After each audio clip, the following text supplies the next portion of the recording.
Mengikat kabel pakai kabel disk digabungkan supaya kuat. Mari kita belajar bab pembahasan berpikir dengan kritis agar kehidupan sukses dunia dan akhirat.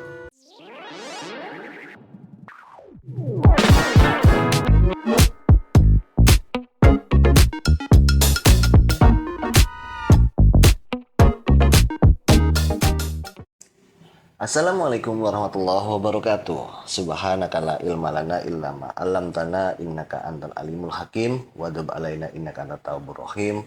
Wa bishrah li sadri wa yassir li amri wahlul 'uqdatam min lisani yafqahu qawli. Hai semuanya. Ya, kali ini Bapak sedang mencoba sesuatu yang di luar prediksi BMKG. Iya, kalau biasanya Bapak dan teman-teman sama-sama belajar di dalam kelas dan saling memberikan informasi, saling sama-sama berdiskusi. Kali ini Bapak dalam hal ini akan menyampaikan materi-materi melalui sebuah video. Sekali-sekali lah masuk YouTube. Siapa tahu bisa jadi YouTubers. Oke. Untuk itu sebelum kita mulai pembelajaran, marilah bersama-sama kita berdoa dan bermunajat kepada Allah. Semoga apa yang kita pelajari bisa bermanfaat dalam kehidupan dunia dan akhirat. Al-Hadiniyah Al-Fatihah.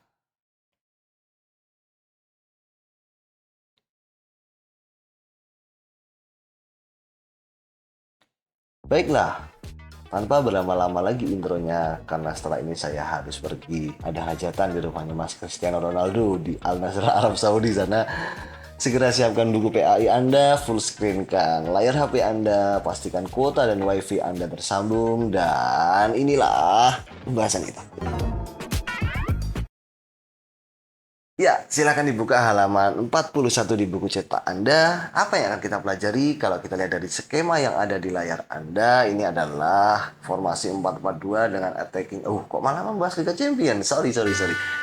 Ini adalah skema yang akan kita bahas, ya. Nih, fokusnya adalah Quran surah Ali Imran 190 dan 190 dan 191. Ya, kita lanjutkan. Ya, tentu Anda masih ingat, pekan kemarin saya tiba-tiba meminta Anda untuk menghafalkan dua buah ayat. Iya, ayat tersebut adalah surat Ali Imran 190 dan 191 ini. Anda juga sudah membahas tajwidnya, bukan?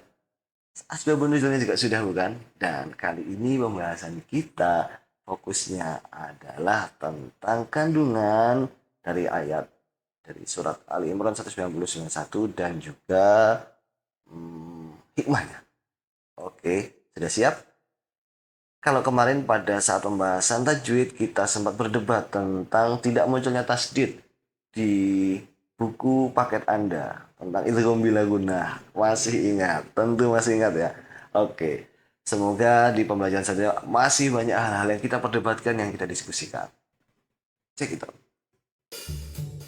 Ya, dalam surah Ali Imran 190-191, Inna fi khalqis samawati wal ardi wa ikhtilafil laili wan nahari la ayatin li ulil albab alladzina yadhkuruna Allaha qiyaman wa qu'udan wa 'ala junubihim wa yatafakkaruna fi khalqis samawati wal ardi Rabbana ma khalaqta hadza batila subhanaka faqina adzabannar. Iya, kalian pasti masih hafal, bukan, ayat tersebut?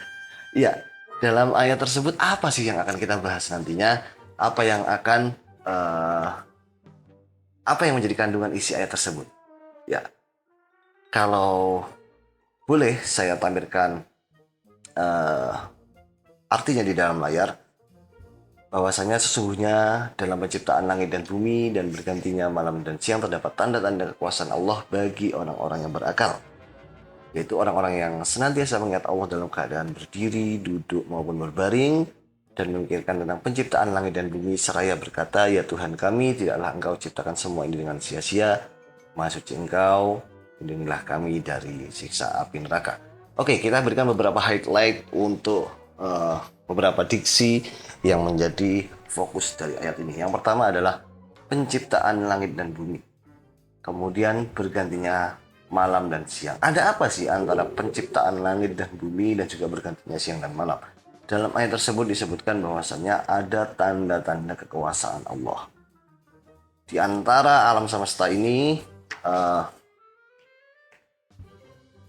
banyak sekali hal-hal yang membuat kita takjub, banyak sekali hal-hal yang membuat kita harus berpikir sangat keras bahwasannya ada hal-hal yang menakjubkan yang ternyata itu memang diciptakan Allah untuk kita berpikir maksudnya. Iya, dalam Al-Quran banyak sekali perintah-perintah yang menganjurkan kita untuk eh, memaksimalkan akal dan pikiran. Afala ta'qilun, afala tatafakkarun. Itu banyak sekali ayatnya. Ya, penciptaan langit dan bumi bergantinya malam dan siang eh, merupakan ciptaan Allah yang di dalamnya di antara dua hal tersebut mengandung banyak sekali pelajaran. Alam dan manusia seperti kakak dan adik. Manusia adalah saudara kecil alam, namun hubungannya kadang keduanya aneh. Tidak jarang sang adik, yakni kita, sering bersikap semena-mena terhadap kakak kita, yakni sang alam. Dan sementara itu alam justru kadang sebaliknya malah semakin menimbulkan keindahannya untuk kita. Mungkin Anda masih ingat kasus tentang terbakarnya Bukit Teletabis di Bromo. Iya, padahal mereka menampilkan keindahan, tapi kita yang semena-mena terhadap alam tersebut. Ya, di lain waktu kadang sang eh, kita yang kemudian merawat mereka, tapi tiba-tiba kakak kita bergejolak. Tiba-tiba ada bencana alam dan segala macam. Nah, inilah alam. Satu hal yang menamakan kita dengan alam semesta ini, kita ini sama-sama makhluknya Allah. Dan sejak sejak nenek moyang kita, Nabi Adam alaihissalam, kita diamanahi untuk menjadi pemakmur di bumi ini, menjadi pemangku amanat, menjadi khalifah. Sama sekali kita tidak diperintah untuk menjadi penguasa, hanya menjadi pemangku mandat. Nah, alam bukanlah suatu objek yang bisa kita kuasai atau kita taklukkan. Justru alam punya cara tersendiri untuk keberlangsungannya. Bahkan dengan cara memusnahkan manusia dengan gejolak ketidakstabilannya. Sebagai manusia, kita dibekali akal dan pikiran. Dan inilah nilai plus yang diberikan Tuhan kepada kita. Karena itu Tuhan memberikan mandat kepada kita untuk mengelolanya. Sambil mencari dan memikirkan hal-hal yang ada di antara alam untuk mengambil pelajaran. Bukan untuk merusak. Saya berikan contoh. Di dalam sains pernah kita belajar tentang bagaimana alam diciptakan. Dalam pelajaran fisika, dalam pelajaran IPA, mungkin Anda pernah belajar tentang teori dentuman atau Big Bang.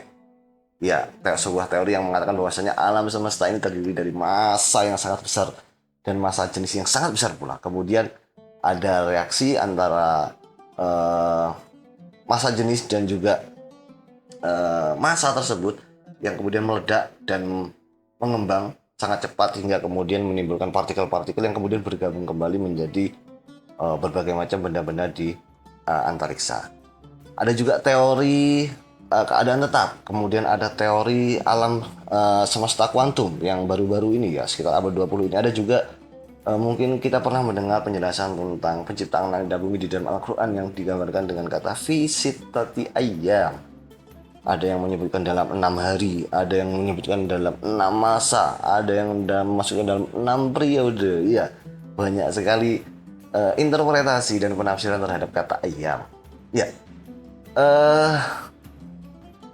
hal-hal tersebut memberikan gambaran bahwasanya kita sebagai manusia punya kelemahan, punya berbagai macam prediksi, punya berbagai macam interpretasi terhadap alam semesta ini, terhadap ciptaan Allah. Itu menunjukkan betapa maha besarnya ciptaan Allah tersebut. Manusia saja sampai punya pendapat yang berbagai macam tentang alam tersebut. Itu baru penciptaan alam ya. Belum lagi tentang jauh-jauh lah tentang sistem pencernaan dalam tubuh kita. Begitu ribet dan rumit mempelajari hal tersebut. Itu sangat-sangat kompleks sekali lah. Atau mungkin tentang pergantian malam dan siang. Anda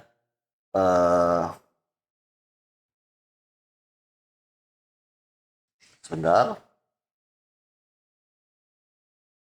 Ya, tentang pergantian malam dan siang, di mana kalau kita tahu bahwasannya antara Indonesia Barat dan Indonesia Timur, Indonesia Tengah, bahkan dengan luar negeri pun ada perbedaan waktu. Ya, padahal sama-sama di buminya.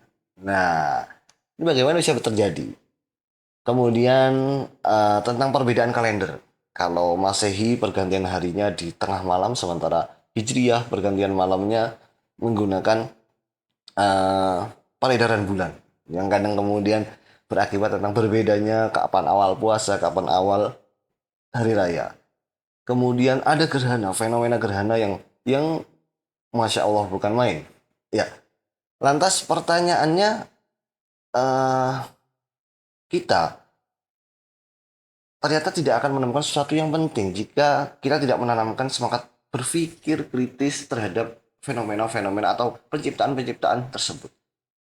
Gerhana akan menjadi sesuatu yang biasa dalam artian hanya cahaya matahari yang ketutup bulan atau mungkin cahaya nggak sampai ke bumi dan segala macam. Kalau kita hanya berpikir yang secara simpel, tapi ternyata kalau kita berpikir secara kritis dan mendalam, banyak sekali pertanyaan-pertanyaan yang kemudian muncul. Kapan pergerakan itu akan terjadi? Siapa yang menggerakkan? Kemudian tentu menghasilkan perenungan-perenungan lain yang membuat kita penasaran dan mencari jawaban.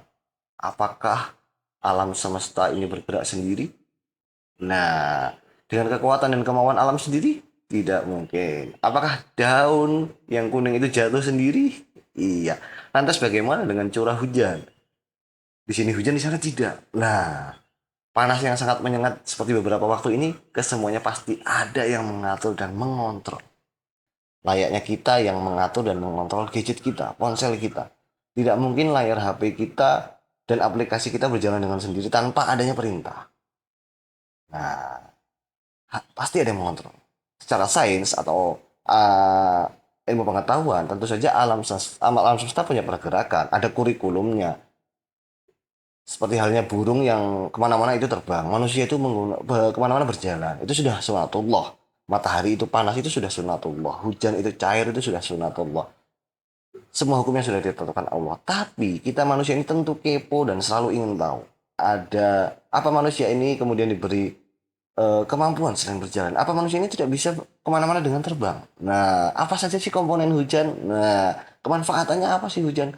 Karena rasa ingin tahu inilah kemudian manusia dengan kendaraan ilmu pengetahuan mencari jawaban atas pertanyaan-pertanyaan yang ada dalam kehidupannya. Ya, jika kita tengok dalam halaman 45, salah satu pakar mendefinisikan berpikir kritis sebagai sebuah proses sadar dan sengaja yang digunakan untuk mentafsirkan dan mengevaluasi informasi dan pengalaman dengan sejumlah sikap reflektif dan kemampuan yang memadu keyakinan dan tindakan. Nah, dalam proses pencarian, pentafsiran, dan evaluasi terhadap informasi, ini wajib menggunakan ilmu pengetahuan. Ya, makanya kenapa kita diwajibkan untuk mencari ilmu, thalabul ilmi. Tidak hanya sampai di situ, kita dianjurkan untuk tetap menyertakan agama, bukan untuk mendominasi, namun untuk membersamai. Setiap adanya ilmu pengetahuan perlu dibersamai dengan agama. Untuk apa? Menjadi batasan dan penyandaran ketidakmampuan nih logika kita dalam mencari, karena bagaimanapun manusia itu punya limit, punya batas. Oke? Nah, oleh karenanya di akhir surat Ali Imran 191 kemudian ditutup dengan doa dan pengharapan agar terhindar dari siksa. Rabbana ma khalaqta hadza batila subhanaka faqina adzabannar. Hal ini menjadi preventif atau pencegahan kalau manusia dengan ilmu pengetahuannya, dengan logikanya menjadi objek yang tidak terarah atau bahkan melampaui batas. Melampaui batas di sini maksudnya adalah menafikan Tuhan sebagai sang kreator. Itu tidak mungkin. Makanya selain berpikir, kemudian menyertakan Tuhan, kemudian manusia diwajibkan kemudian untuk berdoa, mengikut sertakan agama dalam upaya menemukan jawaban dalam kehidupannya. Nah, ada hal lain yang menjadi highlight dalam ayat tersebut, yakni uh, tentang predikat ulul albab.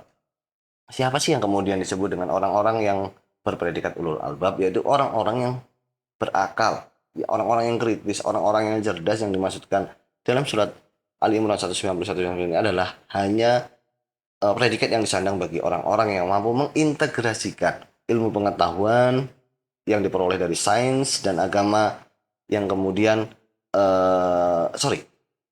patut disandang oleh orang-orang yang bisa mengintegrasikan antara ilmu pengetahuan dan diintegrasikan dengan agama.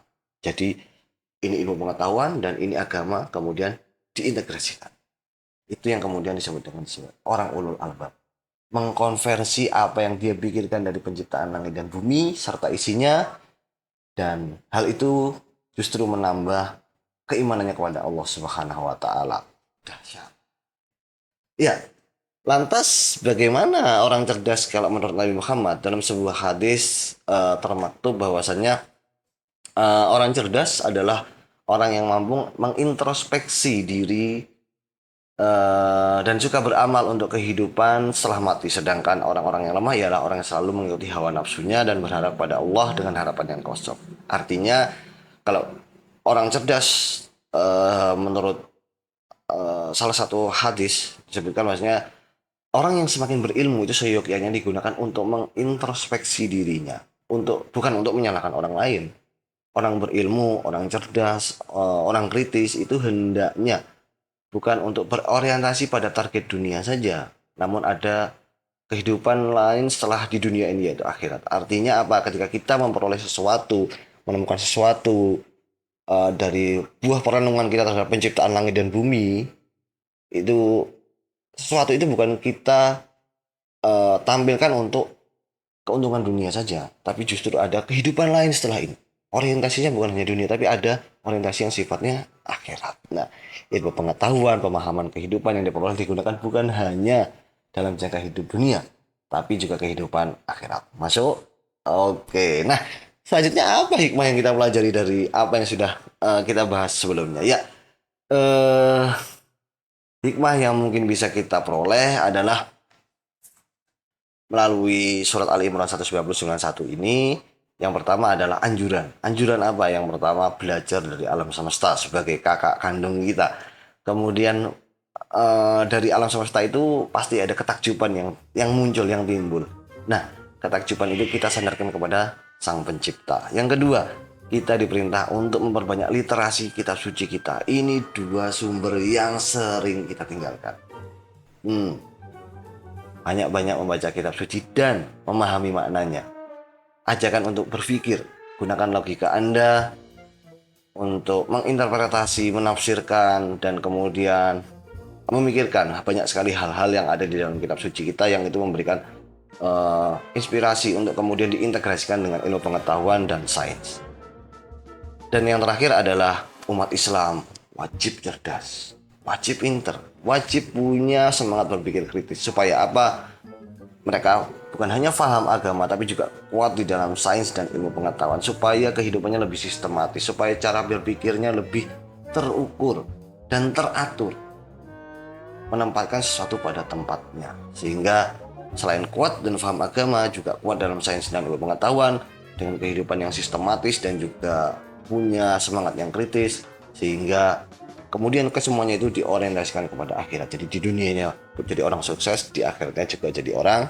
Nah, terima kasih. Semoga apa yang Bapak sampaikan bisa bermanfaat kepada teman-teman semuanya. Jangan lupa diklik lah tombol merah itu subscribe. Oke, terima kasih. Semoga bermanfaat. Saya mohon maaf kalau ada salah kata. Saya kira assalamualaikum warahmatullahi wabarakatuh.